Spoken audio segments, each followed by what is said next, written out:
Salut, aujourd'hui je vous emmène avec moi dans ma compétition de street curl et de deadlift à l'occasion du PHL Arena, qui est une compétition WRPF qui a eu ce week-end du 12 au 14 septembre 2025. Tout d'abord, je vais vous expliquer un peu comment s'est passé le trajet. Alors, je suis parti d'Orly pour du coup Madrid. Le vol était à 6h, donc enregistrement des bagages à 3h30. En plus, il fallait être à Orly du coup à minuit 30. Donc j'ai pas beaucoup dormi. Et je suis arrivé à Madrid à 8h. Donc une fois arrivé à Madrid, je suis parti sur le lieu de la compétition pour pouvoir me peser à 14h et pouvoir arriver du coup à l'hôtel à 16h30. Du coup, je vais vous expliquer un peu comment j'envisage le plan de match du coup sur les deux mouvements. Tout d'abord sur le deadlift, je n'ai pas trop d'attente étant donné que j'ai fait une préparation un peu pourrie. J'ai pas eu beaucoup de temps pour me préparer, donc j'avais 6 semaines depuis les vacances où j'ai pas pu m'entraîner pendant 3 semaines. En plus de cela, j'ai des tensions au niveau des adducteurs qui traînent un petit peu, surtout en sumo sur la deadlift bar. Donc j'ai pas de grosses attentes sur ce mouvement. C'est pour ça que je pense que je vais faire mes premiers essais d'ailleurs en tradi afin de pouvoir manager un peu les adducteurs et tenter du coup une troisième barre, pourquoi pas un PR comp en sumo. Mais voilà, je ne m'attends pas à grand chose et ce n'est pas l'objectif premier de la compétition. Pour ce qui est du street curl par contre, c'est autre chose. Avec cette compétition, j'ai un objectif assez particulier, c'est que j'aimerais battre le record du monde de street curl, enfin battre un record du monde. Et pour cela, j'ai choisi de changer de catégorie et de monter en moins de 125, parce que c'était là où le record était le plus avantageux. Et du coup, j'ai fait une très grosse prise de masse depuis avril-mai, ce qui faisait que récemment, du coup, les dernières semaines, je tournais entre 103 et 105 kg le matin à jeun. Et du coup, là, pour la compétition, ce que j'ai fait, c'est que j'ai beaucoup bu, j'ai augmenté mon apport en sel et j'ai beaucoup mangé avant de la peser pour pouvoir atteindre du coup plus de 110 kg parce que sinon j'étais disqualifié, et je me suis pesé à 111 kg habillé, du coup c'était autorisé donc autant en profiter, et du coup je me suis pesé à 111 kg habillé et j'ai validé la pesée. Du coup par rapport au plan de match envisagé, pour l'instant je pars sur un 67,5 en opener, ce qui est une charge qui est faisable, que j'ai déjà passé plusieurs fois sur cette barre, que j'ai même déjà réalisé en compétition en avril. Donc c'est une charge que je connais, que je suis sûr de réussir du coup sur cette barre. Et du coup voilà, le plan c'est de commencer par 67,5 en fonction de comment elle bouge, soit partir sur 70, soit partir sur directement 72,5 et après de monter de 2,5 en 2,5 pour finir dans les 75-77 et pouvoir m'assurer du coup le record dans cette catégorie. Le seul problème avec du coup le street curl dans la compétition là, c'est qu'en fait c'est sur une barre que je n'ai pas l'habitude de m'entraîner. C'est sur la barre WRPF qui n'est pas accessible. Et du coup en fait je n'ai pas de repère et je ne sais pas trop quelle va être ma forme dessus. Si ça se trouve je serai dans une forme terriblement nulle et 67,5 sera très dur. Si ça se trouve je vais avoir un très très bon niveau et en fait ça va voler, je vais taper 75-80. Mais par expérience, je dirais plutôt que ce sera la première option qui se passera parce que cette barre est vraiment plus difficile que la gopher sur laquelle je m'entraîne au quotidien. Là, je vais aller dormir un petit peu parce que du coup, j'ai pas dormi depuis vendredi matin. Et là, du coup, on est samedi après. Voilà, à tout à l'heure. Bon les gars, on se retrouve quelques heures plus tard. Du coup, j'ai fait une petite sieste et là, c'est repas du soir. Donc des frites là qui ont l'air très appétissantes et 2 burgers de chez McDo. Franchement, de quoi avoir de l'énergie pour demain. Bon les gars, on se retrouve le lendemain matin, du coup dimanche matin, il est 11h30. Du coup, je vais vous présenter un peu la tenue pour la compétition. Bien sûr, les chaussettes SBD, parce que j'ai que ça comme chaussettes de deadlift. Ensuite, alors, la petite surprise de cette compétition, c'est le singlet WRPF France. Du coup, avec marqué derrière mon prénom et street curl. Du coup, pour ceux qui s'intéressent, c'est 30 tonnes. C'est j'oublie comment on dit. C'est une entreprise du coup de matériel de power en tout genre et de strongman. Ils font pas mal de t-shirts, pas mal de singlets et tout. Ils font pas mal de trucs en vrai. C'est eux notamment qui font le matériel de la Team Pologne WRPF, qui font d'ailleurs le t-shirt que j'ai sur moi. Je sais pas si c'est un miroir quelque part. Voilà, le t-shirt WRPF Pologne. c'est eux qui l'ont fait. Grosso modo, ils font plein de matériel de power. Et là, récemment, ils se sont mis à faire des singlets avec différents pays. Je sais que, par exemple, à la compétition en Pologne, ils le font aussi là. Donc, en fait, c'est des singlets qu'on personnalise. On peut choisir du coup le pays.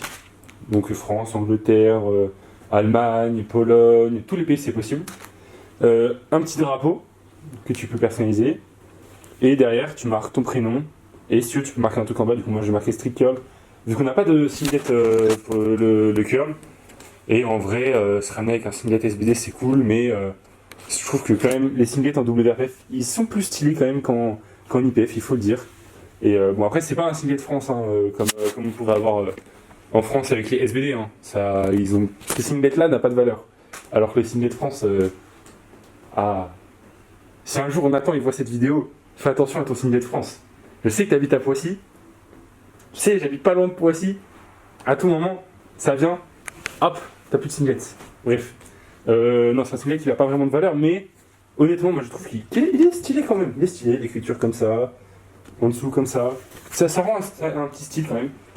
Ensuite, un petit t-shirt en coton 100% parce que on connaît compte de Power, ça oblige. Primark, meilleure marque pour les t-shirts et pour les jogging, vraiment. Je mets quasiment que ça. C'est pour ça qu'on a l'impression que je mets tout le temps les mêmes vêtements. Donc là, en L, j'aurais dû prendre du XL ou du 2XL, mais j'ai pas fait attention quand j'ai pris. Du coup, je me suis fait baiser peut-être. Et alors ça va être le dilemme.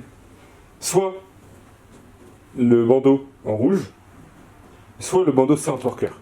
Le bandeau Sound Worker, ça fait un peu rouge et noir, donc les Sound Worker va, en plus il y a marqué Sound Worker dessus, il y a le petit logo là. Honnêtement, il est incroyable pour tous ceux qui mettent des bandeaux à la salle.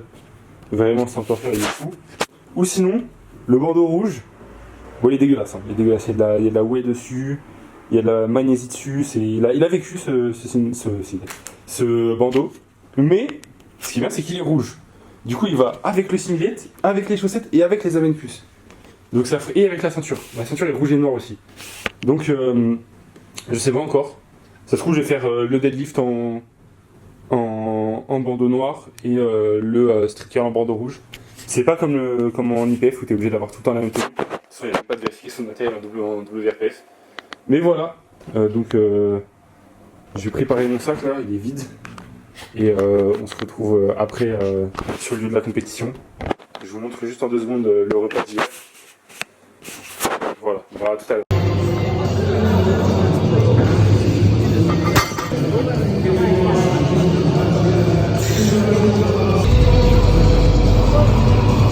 Vamos a dar ya paso.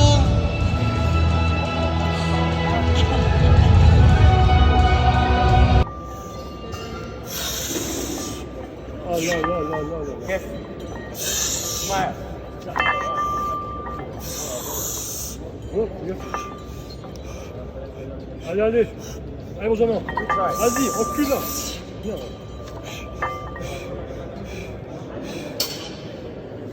Vas-y. Ah ouais, je crois carrément.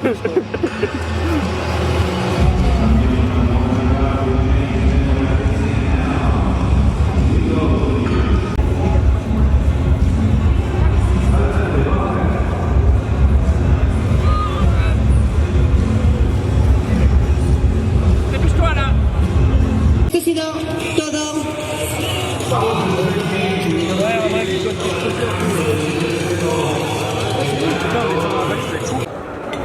Yes.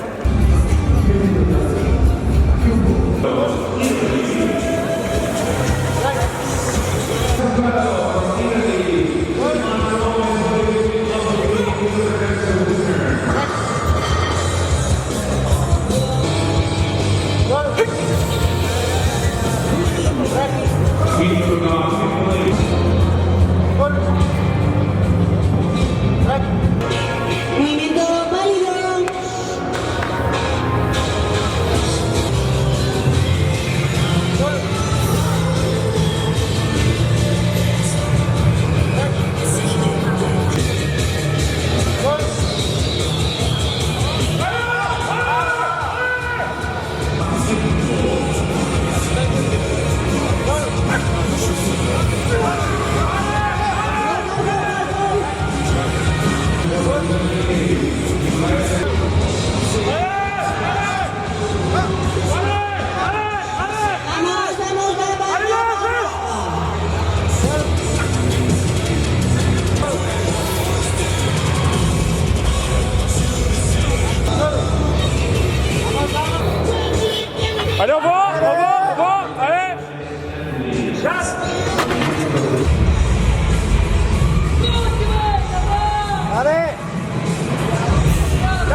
du coup, c'est le retour de la compétition. Je vais vous faire un retour à chaud un peu de comment ça s'est passé. Alors là, il est 21h. Du coup, la compétition s'est terminée aux alentours de 15h, 15h30, le temps de faire les médailles et tout.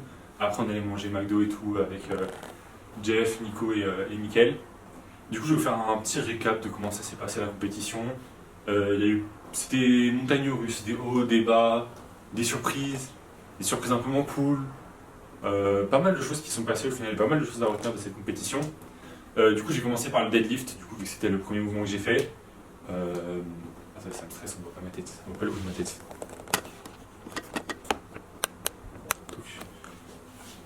Du coup, pour le deadlift, j'ai open à 2,25, du coup en tradi, sans ceinture d'ailleurs, vraiment pour un opener léger en vrai. C'est la première fois que je fais une compétition en tradi, du coup je voulais pas trop me forcer sur mon adducteur, donc j'y suis allé pour le fun, essayer de faire un truc en tradi. Du coup, premier essai qui vole, vraiment, ça a jamais aussi bien bougé. En tradi, je trouve que ça augmente beaucoup en ce moment, malgré que j'en fais quasiment pas. Mais c'est surtout avec le RDL que ça. J'ai l'impression que ça m'apporte énormément de force au niveau de la chaîne postérieure et tout, que ça renforce pas mal. Donc je vais garder quand même le RDL dans ma prog et je vais voir sur long terme si jamais ça se transfère bien aussi au sumo. A priori, j'ai l'impression que oui quand même. Donc voilà, j'ai fait du coup 2,25 en tradi, 2,40 deuxième essai. Je me suis dit je vais faire aussi en tradi et ça a volé. Alors que c'était mon PR en tradi, que ce soit sur Stiff ou Delbar. C'était vraiment mon PR, donc ça vole, je me dis trop cool. Juste, je suis un peu trisomique, donc j'ai lâché la barre sur la descente, donc elle est 3 rouges du coup, parce que c'est interdit en compétition, on doit retenir la barre jusqu'en bas. Donc voilà, no rep malheureusement. Mais je me dis, vas-y, je vais augmenter pour le fun, troisième barre, je mets 252,5, ce qui est PR plus 10, largement au-dessus de mes attentes en tradi. Qui est une barre que j'ai jamais passé en tradi, que ce soit sur Stiff Bar, Deadlift Bar, full bumper non plus, vraiment j'ai jamais passé autant. Et au final, elle vole. Vraiment, je pense que j'avais peut-être 7,5 kg, 10 kg de plus, peut-être pas 15 non plus, mais j'avais de la bonne marge franchement. J'ai pas vu une grosse différence entre la 2,40 et la 2,52. J'ai peut-être même pas un RP de différence, vraiment c'est passé très vite. Et du coup, franchement, très content du deadlift. J'ai fini premier dans ma catégorie de poids et d'âge, premier dans ma catégorie d'âge. Même si cette fois ils ont donné qu'une médaille par mouvement. Là au World Power Festival en mars, j'avais eu 5 médailles du coup. Là j'ai eu que 2 médailles du coup, une pour le curl, une pour le deadlift. Et du coup assez content, je suis sur un 2 sur 3. Un de mes meilleurs nombres de white light dans une compétition de deadlift. Parce que je suis quand même habitué à lâcher au grip. Et là, aucun problème de grip, le hook il est revenu. Pour ceux qui savaient, j'ai eu des problèmes de pouce. Je me suis ouvert au niveau de l'avant du pouce, là où on met la barre, vers février-mars. Et ça m'a suivi pendant 6 mois, ça se refermait pas. Donc là, franchement, plus de problème au niveau du pouce. Comme on peut le voir, aucun problème à 2,50 pour grip. Ça vole, j'ai même pas eu mal en fait. Je me suis pas déchiré le pouce ni rien. Franchement, le grip il est revenu à fond. Donc ça annonce du très très lourd pour la suite. Peut-être les 300 en sumo d'ici la fin de l'année. Franchement, je vois pas un monde où ça se fait pas. Parce que je me sens beaucoup plus fort que j'ai jamais été, simplement en tradi. Et même en sumo, je sens que il y a quelque chose à faire. Aussi, je l'ai pas précisé, mais du coup, cette compétition, j'ai pas fait de prépa spécialement deadlift dessus. Donc c'était vraiment sans picking. Vraiment, c'était tranquille entre guillemets. Et ça veut dire que j'ai a priori beaucoup de marge. Même en tradi, ça se trouve, je peux taper 270 avec un bon picking et une bonne préparation dans quelques mois, voire semaines. Donc voilà, c'est tout pour le deadlift, je pense. Maintenant, je vais passer au street curl. C'est beaucoup moins bien passé. Déjà, c'était juste après le deadlift, il y avait genre 5 minutes. En fait, la fin du passage du troisième essai au deadlift pour mon warm-up. Donc la barre, c'est la même que la WRPF qu'on a en France. Donc je m'échauffe. Je fais du coup 45, 65, 70 et sur la 70 je me prends une clean.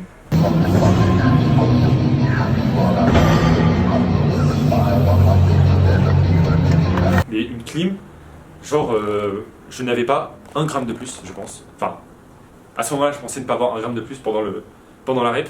À la vidéo, je me suis dit, bon, peut-être 1 kilo ou 2 de plus, mais c'est tout. Et je me suis découragé à mort sur toute la compétition. Parce qu'en fait, 70 qui passe comme ça, je devais open à 67,5, du coup j'ai descendu mon opener à 65. Et en fait, mentalement, bah, ce warm-up là m'a tué. Parce que en fait, ça m'a détruit ma confiance sur les reps. Et en fait, je me suis dit, vu que 70 c'est RPE 10 millions, bah, quand je vais passer à 65, c'est juste 5 kilos de moins. Donc forcément, bah, ça va être ultra dur et tout. Et bah, au final, ça m'a détruit ma compétition sur le street curl d'avoir fait cette rep. Parce que bah, mentalement, j'étais plus là. En fait, à partir du moment où j'ai passé la rep, je me suis dit, ça y est, la compétition est finie. Je vais flop ma comp. Heureusement, j'avais pas besoin de passer beaucoup pour valider le record du monde et le record d'Europe sur le street curl. Donc je vais vous expliquer un peu comment ça s'est passé. Mais globalement, c'est pas fameux. C'est pas fameux.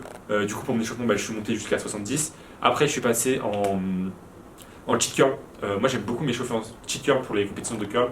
Et même en vrai, quand je tente un PR en street, je fais beaucoup de cheat avant. Parce qu'en fait, ça permet de mettre beaucoup plus lourd. Donc déjà, de beaucoup plus échauffer les avant-bras. Parce que en fait, c'est surtout avec la charge que les avant-bras ils vont prendre.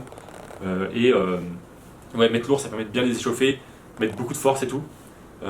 Bien sentir la force de préhension. Puis pareil, ça fait de la potentiation. Généralement, on a tendance quand même à sentir sur des charges assez lourdes que la barre pèse lourd.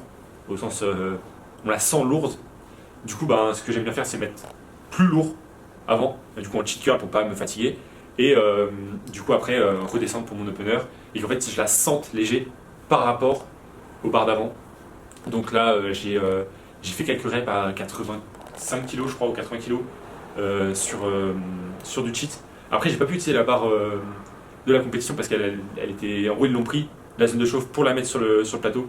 Donc, j'ai pas pu finir mes chauffes avec, mais grosso modo, j'ai fait avec une barre en U. Donc, 80 bah, normal en cheat curl. Ensuite, du coup, bah, je me suis préparé pour mon premier essai, 65 kg, et je la fais. Je la fais, les fesses décollent. Donc il faut savoir que y a un autre problème dans cette compétition, c'est la plateforme. Alors je sais que ça va faire beaucoup de oui, tu te plains de l'équipement, c'est des excuses. Oui, c'est des excuses, mais la plateforme était quand même pour beaucoup dans la contre-perf d'aujourd'hui. Parce que en fait, déjà le rack posé la barre était super bas. On n'a pas pu le monter ni rien, c'était vraiment très bas. Donc en fait, il fallait se pencher pour récupérer la barre et j'ai pas pu me placer comme je fais d'habitude. D'habitude, vraiment, j'essaie de passer mes hanches sous la barre pour en fait poser la barre au niveau de mes hanches. Et du coup, la déraque, sans forcément utiliser mes biceps pour la déraque, sans en fait perdre ma position déraque. Là, j'étais obligé de perdre totalement ma position, de me replacer au niveau du dos, au niveau des coudes, des poignets pendant mon setup.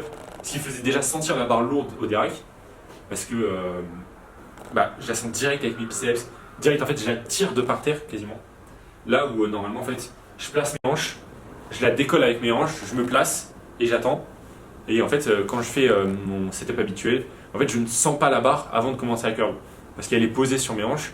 Et du coup, en fait, je ne la sens pas lourde avant de la faire. Et du coup, forcément, j'ai perdu mon setup. Je la sentais lourde des racks. C'était compliqué de se placer. En plus, du coup, deuxième problème, en plus du fait que c'était ultra loin de la plateforme, mais ultra bas en hauteur, le rack était mal fait. En fait, il était fait de sorte à que ce soit sur le pic du wide grip qui est le rack. Problème étant, sur la barre WRPF, mon PR en close grip, il est à 67,5. Mon PR en wide grip, il est à 78. Du coup, forcément, j'étais obligé de close grip. C'est pas possible de wide grip sur cette barre. En plus, wide grip en partant du sol, c'est compliqué. Donc, j'ai dû close grip, ce qui a aussi été un problème sur cette compétition. Sur cette barre, en fait, je ne close pas, je ne fais que du wide. En plus, ça fait longtemps que j'ai pas essayé cette barre. Donc voilà, un peu la merde, j'avoue, sur cette compétition pour le street curl. C'était pas, ça ne sentait pas bon cette histoire. Voilà. Donc premier essai, je l'ai fail pour les fesses qui ont décollé.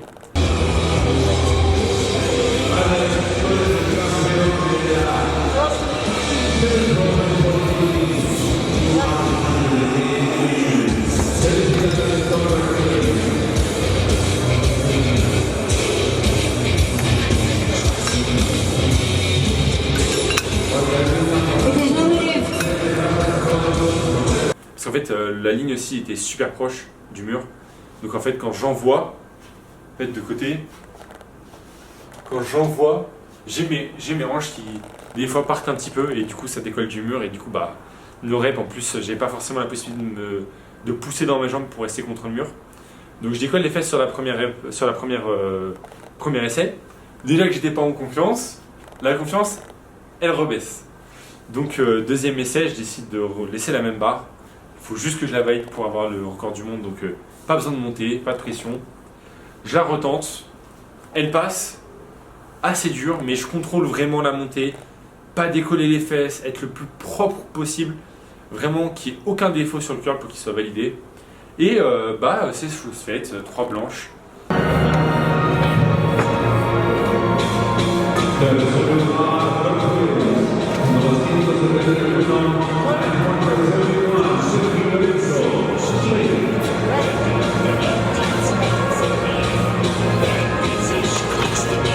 Movimiento válido. La barre passe. Ensuite, en troisième essai, je demande 67,5. Du coup, parce que dans ma tête, c'était 2,5 kg en dessous de la barre que j'avais RPE 10 à l'entraînement. Donc, bah forcément, je la passe ultra mal. Je tremble un peu sur la montée, je fais des redescentes. Je suis même pas sûr que je décolle pas un peu les fesses. Mais en fait, mentalement, je l'avais pas. Donc, physiquement, même si j'avais physiquement, mentalement, c'était pas là. Donc voilà.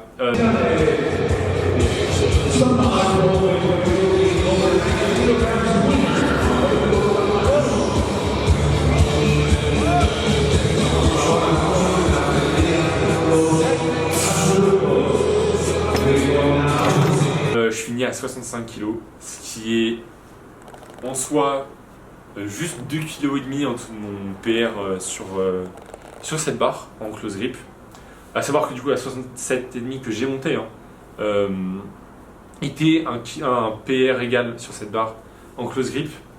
Donc en soi, en fait, c'est une performance qui n'est pas surprenante compte tenu de mes perfs sur cette barre. En fait, c'est entre guillemets une perf normale qui correspond à ce que j'ai déjà fait sur cette barre. Un peu déçu, mais voilà. Et maintenant que vous savez tout ça, j'ai quelque chose à rajouter. Vous voyez la barre en zone de chauffe que j'ai ratée à 70 ? Enfin que j'ai grindé à 70. Bah elle faisait pas 70. Parce que je sais pas compter. Donc elle faisait 75. Et vu qu'elle faisait 75, c'est normal qu'elle bougeait mal. Parce que c'était un PR plus 7,5 sur cette barre en close grip. Et un PR égal... non, PR moins 2,5 du coup en wide grip sur cette barre. Donc c'est normal qu'elle bougeait mal. Et c'est une très grosse perf du coup, le warm-up. En fait, sur le warm-up, j'ai littéralement fait un PR plus 7,5. Et du coup, bah en fait, vu que je pensais avoir fait 70, je me suis niqué moralement sur tout le reste de la compétition. Mais en fait, il y avait 75. Donc j'aurais su qu'il y avait 75, j'aurais été boosté. Parce que je me serais dit, ça y est, c'est mon jour, j'aurais été ultra fort. En fait, au lieu de me sentir ultra faible et de me dire, ça y est, je vais contre-perf aujourd'hui, je me serais dit, c'est mon jour, je me sens fort, ça va perf aujourd'hui. Donc bah, je me suis niqué le mental sur ma compétition parce que je sais pas compter.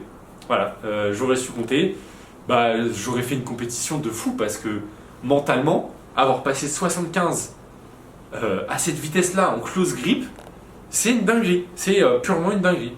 C'est-à-dire que, bah franchement, vu que j'étais pas hype, pas non plus en pleine forme et tout, franchement, ça veut dire que, ouais, je dois pas être si loin de mes perfs sur la Gopher. Vu que 75 sur Gopher sur un mauvais jour, ça passe comme ça. Donc 75 sur close grip, WRPF, c'est une folie, c'est une folie. Donc je sais pas quoi retenir de cette compétition. D'un côté, World Record, record d'Europe, 75 passés sur cette barre. De l'autre côté, j'ai fini à 65 kg sur la compétition et je me suis niqué le mental parce que je suis con.